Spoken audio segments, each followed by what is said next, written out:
On November 10, 1942, Albert Wayne Boam made a decision that would alter the course of his life. He enlisted in the Army Air Force with dreams of becoming a fighter pilot. He had no idea his journey would lead him into the heart of war and eventually captivity.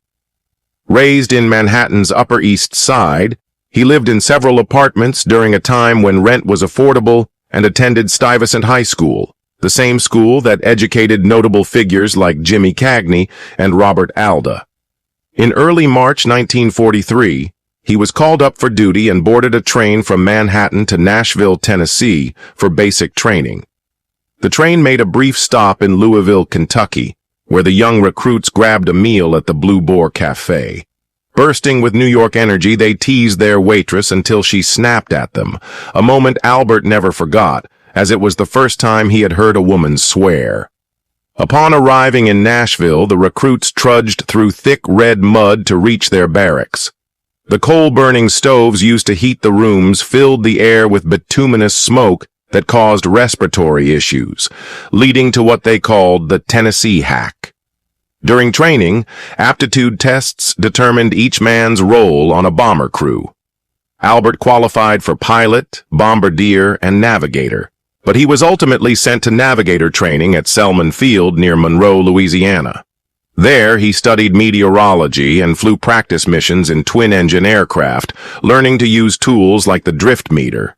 His next stop was gunnery school in Florida, where he spent 6 weeks mastering the .45 caliber pistol and .50 caliber machine guns.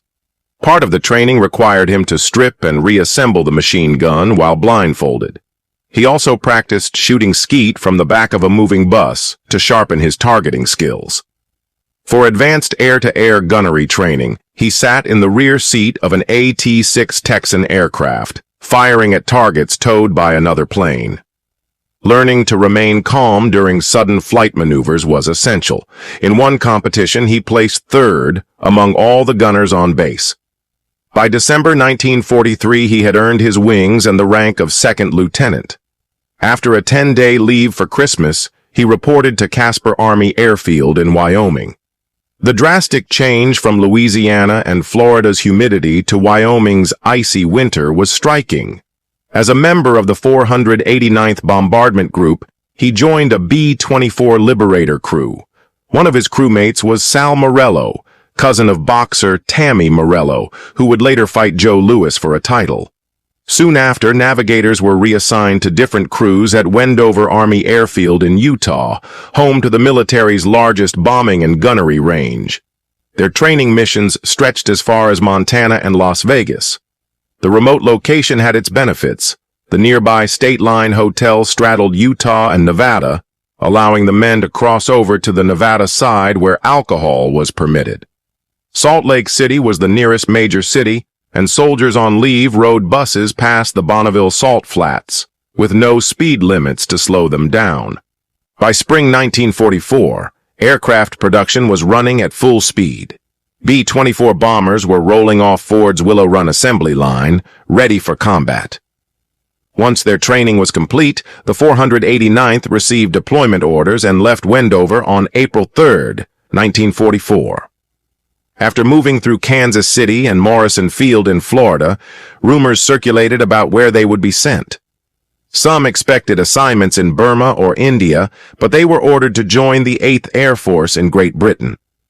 Most air crews took a northern route to England via Newfoundland, but Albert's squadron flew the southern route. Their first stop was Puerto Rico, where they discovered frozen sodas for 10 cents and filled their bomb bays with cheap rum. They continued on to Trinidad, then Georgetown, Guyana, and eventually to Fortaleza, Brazil. In Brazil, nylon stockings, rare in the U.S. due to wartime rationing, were readily available. Albert bought several pairs and sent them to his sisters, who were thrilled. What he remembered most about Brazil, however, were the massive flying cockroaches. From there, they reached Natal, the easternmost city in Brazil, which served as the launching point for the flight across the Atlantic to Africa. Their next stop was Dakar in French West Africa, now Senegal, which had recently come under Free French control. This leg of the journey was the only time Albert used celestial navigation, a skill he had learned during advanced training. After Dakar, the B-24s flew to Marrakesh, Morocco, where Albert had the unique experience of riding in a donkey-powered taxi. Their next destination was Great Britain, but as they passed over Portugal, they spotted an unidentified aircraft that looked like a German fighter. The B-24 pilot quickly dove into the clouds to avoid confrontation. Once they were safely past Portugal, the rest of the flight went smoothly until the end. They were supposed to land at RAF Halesworth in East Anglia, but got lost and ended up landing in Wales. The locals were welcoming, and each officer was assigned a Batman, or personal assistant, a British military custom. Albert made use of his Batman services just long enough to get his boots polished before they flew on to RAF Halesworth, the new base of the 489th Bombardment Group. The group consisted of 4 squadrons, the 844th, 845th, 846th, and 847th. Albert was assigned to the 846th Bombardment Squadron. After conducting several practice missions over the North Sea, they prepared for their first real combat operation. But before they could engage the enemy, tragedy struck. 2 B-24s collided while trying to avoid a pair of B-17 bombers emerging from the clouds. The crash resulted in fatalities and left the young airmen deeply shaken. When not flying, crew members spent their free time writing letters, playing cards, going to pubs, or attending dances in nearby towns like Norwich and Ipswich. Some visited London when they could, but most cherished the chance to rest. A navigator from another bomb group once described life in the 8th Air Force as a constant battle with fear. Every mission was dreaded, but flying was their only path home. Everyone found different ways to cope. Some prayed, others drank or smoked. Long walks and bike rides through the English countryside offered a temporary escape from the pressures of war. The crew became more than just colleagues. They became a family, always watching out for one another. They met people who brought moments of warmth and comfort in an otherwise terrifying reality. The stress affected everyone, and flight surgeons did their best to keep the crews functioning, just as mechanics worked to keep the bombers flying. Some men broke under the strain, and in a strange way, others envied them because it meant they could leave the war behind. Years later, it would become clear that flying in a bomber over Germany was statistically one of the most dangerous roles during World War II. The medals the crews received were not always for acts of heroism, but often for simply surviving the relentless threats of flak, enemy fighters, equipment malfunctions, and mid-air collisions. The 489th flew its first combat mission on May 30th, 1944, just days before the Normandy invasion. At the time, crews needed to complete at least 25 missions to become eligible for return home. Their day began at 4 a.m. with a briefing after breakfast. Their target was an aviation depot and a German fighter unit in Oldenburg, located in Lower Saxony. While flying over the Dutch coast, they encountered German anti-aircraft fire for the first time. Even without enemy fire, mistakes could be deadly. One crew ran out of fuel due to a fueling error before takeoff, and had to ditch their plane in the North Sea. The survivors were picked up by the Germans and became prisoners of war. Albert remembered a fellow squadron member, Jack Joe Garber, who had been the U.S. national handball champion in 1938 and 1942. On their second mission, Garber briefly removed his flak helmet to adjust it, and in that moment, a piece of shrapnel struck him and killed him instantly. Albert's plane was named Little Ava, chosen by its engineer. On May 31, 1944, during their second mission, the crew targeted V-1 rocket launch sites in Pas-de-Calais, France. They flew between 7,000 and 8,000 feet, but the first bombing run was at a bad angle, and most bombs missed. The flight commander called for a second pass, a risky move. This time, the Germans were prepared, and Little Ava was heavily damaged by anti-aircraft fire. The plane came back with 186 holes, its hydraulic system disabled, and without brakes. One shell had torn through the area directly under Albert's seat, which continued to astonish him. One of the waist gunners was badly injured and never returned to combat. Several planes were lost or damaged that day. It was then that Albert picked up an unexpected habit. He started smoking. As they flew back over the Thames River estuary, flying below 10,000 feet, they were mistakenly targeted by British anti-aircraft guns. Allied bombers were required to stay above 10,000 feet near London to avoid being mistaken for German planes. Whether the pilot forgot or little Ava was too damaged to maintain altitude, they came under friendly fire. As they neared their base at Halesworth, the airfield lights went out, forcing them to circle before being redirected to RAF Metfield, about 18 miles south of Norwich. With no brakes, the pilot performed a ground loop to bring the aircraft to a stop. The 489th continued flying missions before and after the Normandy invasion. One mission stood out in particular. On June 5, 1944, Lieutenant Colonel Leon Vance led a diversionary attack on German coastal defenses in Wimereux, France. He flew aboard a B-24 carrying a ground radar set. When the bombs on the lead aircraft failed to release, they made a second pass.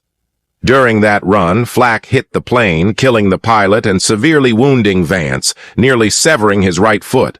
The co-pilot struggled with the controls and Vance helped take over. He later ordered the crew to bail out over the English Channel, believing the aircraft too damaged to land. Thinking the radio operator was still on board, he attempted a water landing to save him. An explosion threw Vance from the cockpit, and he was later rescued by British Sea Patrol. His foot was amputated. On July 26th, while being flown to the U.S. for further treatment, his plane disappeared over the North Atlantic. He was posthumously awarded the Medal of Honor, the only B-24 crewman to receive the award for a mission flown from England. In 1949, an Air Force base in Oklahoma was renamed Vance Air Force Base in his honor. On D-Day, Little Eva flew a mission to bomb targets in St. Lo, France. Flying under heavy clouds, Albert was awestruck by the immense number of ships crossing the English Channel, making it look as if one could walk from one side to the other. The mission suffered a setback when the Pathfinder aircraft failed to appear. Due to low visibility, the bombing was aborted. After D-Day, the tempo of missions increased, and to Albert it felt as though Little Eva was flying every other day. Two of their missions targeted Munich on July 11th and 12th, part of a massive 1,000-plane raid by the 8th Air Force. Other raids focused on rail yards and airfields, including a base near Paris that supported German fighter operations and aircraft manufacturing. During one mission, Albert noticed their formation drifting off course. He radioed the pilot to warn them, but the message never reached the lead plane. As a result, the squadron neared the outskirts of Saarbrücken and came within range of German anti-aircraft guns. Flak hit Little Eva's right wing. The explosion was inches away from the fuel tank. Had it been closer, the plane would have gone up in flames. Losing speed and altitude, the crew knew they couldn't make it back to England. The pilot hoped to reach neutral Switzerland, but as the aircraft approached stall speed and became harder to control, he ordered the crew to bail out around 8,000 feet. Albert jumped through the nose-wheel door, chipping a tooth on the way out. For over 70 years, he believed he had opened his parachute too early. Little Eva crashed. Albert, bleeding from the mouth, landed near his co-pilot, William Bunton.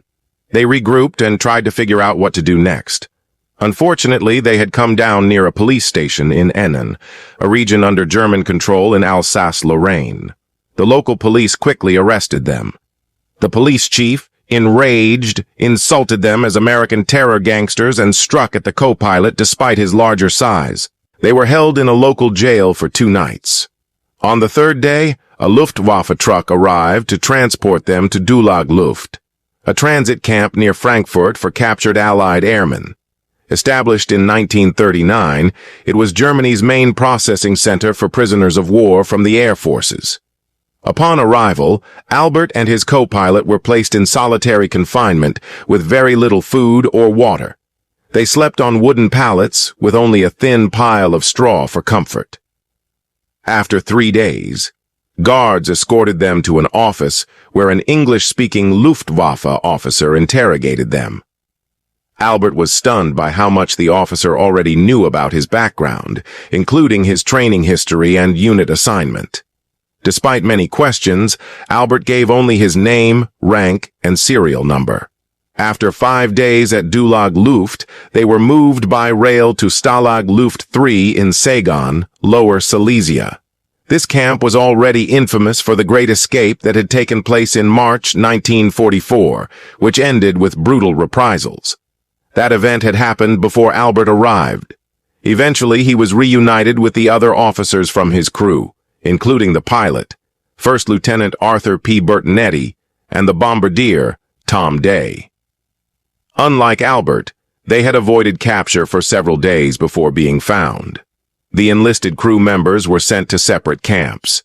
They were taken to Stalag 17B in Austria, where conditions were even worse for enlisted men than for officers. At Stalag Luft 3, they discovered that so many American airmen had been shot down that there was no longer space in the West Compound, which had been designated for U.S. crews. Albert was placed in the North Compound with Royal Air Force personnel, many from Canada and Poland, some of whom had been prisoners since 1939 and 1940. Albert was impressed by how well organized they were. The camp had a library with a solid selection of books, a record collection, and a phonograph for playing music. Prisoners organized lectures, performed plays with men taking on female roles, and even printed a camp newspaper. They secretly kept a shortwave radio to listen to BBC News, spreading the updates among the other prisoners while calling the radio tobacco to keep it hidden. In the evenings, Albert often passed the time playing cards. For exercise, there was a designated walking path within the barbed wire fence, and the men also organized touch football and softball games. One day, a German Me-109 fighter plane flew low over the compound, possibly as a salute to fellow airmen. A prisoner threw a softball at the plane but missed. On another occasion, a Me-262 jet flew overhead. At first, the prisoners were amazed by the lack of a propeller and the deep rumbling sound. As airmen, they quickly recognized it as a jet-powered aircraft, a sign that Germany had developed new technology that could shift the war's direction. Food was scarce. The Luftwaffe provided little more than cabbage soup infested with insects, which the men strained out before eating. Occasionally, they received a baked potato or a piece of dense dark bread. Most of their nutrition came from Red Cross parcels, which included canned corned beef, powdered milk, chocolate, margarine, and cigarettes. As more prisoners arrived, rations were reduced, with 15 parcels being shared among 30 men every 2 weeks. Letters home had to be written on censored forms, and delivery was always delayed by at least 2 months. A barter system developed within the camp, using items like food, soap, and cigarettes as currency. Non-smokers traded cigarettes for chocolate or other goods, and the value of items fluctuated depending on availability. It became a kind of informal stock exchange. Although Albert smoked, he often traded his cigarettes for other necessities. Life in the camp continued until January 1945, when the Russians launched a major offensive from the east. As the front moved closer to Stalag Luft 3, the prisoners were ordered to march westward. It was later revealed that Hitler had ordered the execution of all POWs during the Reich's final days, but the German army refused, believing the prisoners were still valuable for negotiations. By January 27th, with Russian forces only 16 miles away, the guards told the prisoners to gather their belongings and as many Red Cross parcels as they could carry. Around 11,000 men were forced to march through 6 inches of snow for 45 miles over 4 to 5 days. One night, Albert managed to sleep in a barn, huddled with others for warmth. Their destination was Spremberg in Saxony, though they didn't stay long. On February 2nd, Albert and other prisoners from the North Compound were packed into boxcars and sent to Stalag 13-D in Nuremberg. Conditions worsened. Allied bombings disrupted supply lines, and no new Red Cross parcels arrived for weeks. Hunger was severe, and Albert lost about 25 pounds. Conversations centered on food instead of women, a rare thing in a military camp. When parcels finally did arrive, it felt like a major victory. Eventually, the war caught up with them again, this time from the west.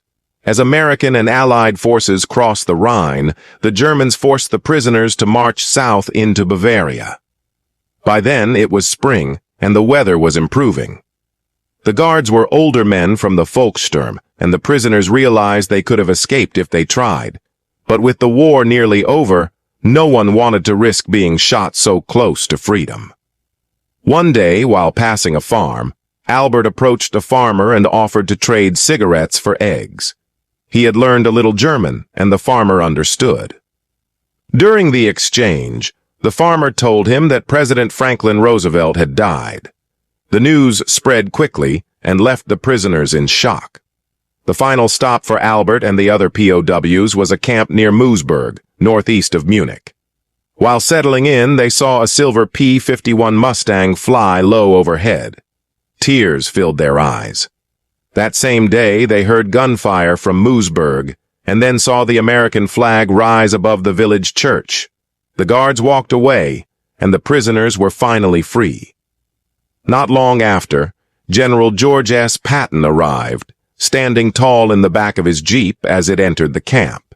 He gave one of his iconic speeches, thanking the men for their service and sharing his usual blunt words about the Germans.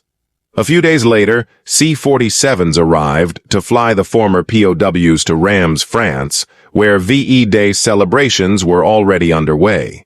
From there, they were sent to the northern port of Le Havre and stayed at a camp named Lucky Strike while being processed for return home.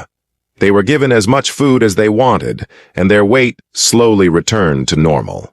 Albert boarded the SS Marine Raven, a troop ship headed for the United States. Food was plentiful, and he continued gaining weight. Before captivity, he had weighed about 154 pounds, but had dropped to 125. By the time he got home, he weighed 167. The Marine Raven traveled in a convoy of about 20 ships. Most were bound for New York, but his ship unexpectedly went to Boston. From there, he was transferred to Westover Air Force Base in Massachusetts and then to Fort Dix, New Jersey. At Fort Dix, he finally had his chipped tooth repaired with an acrylic crown. There, he also met a nurse and went on a few dates with her. He received 9 months of back pay, around $3,000, which, along with 60 days of leave, made him feel wealthy. On the train ride home to New York, he struck up a conversation with a young woman and remembered her name for years afterward. They got along well, and by the time they reached Pennsylvania Station, she agreed to spend the night with him. They rented a nearby hotel room. She was a beautiful Irish girl, and Albert ended up arriving home a day later than planned. His leave was filled with enjoyment. He made the most of it, often starting his days with bourbon and steak. While in Atlantic City, news broke that Japan had surrendered. The celebrations were unlike anything he had ever seen, and he fully joined in. As a former POW, Albert was given the chance to spend time at a rest camp in Asheville, North Carolina, which he happily accepted. More celebrations followed in November 1945, when he was officially discharged from the military, having earned 8 battle ribbons.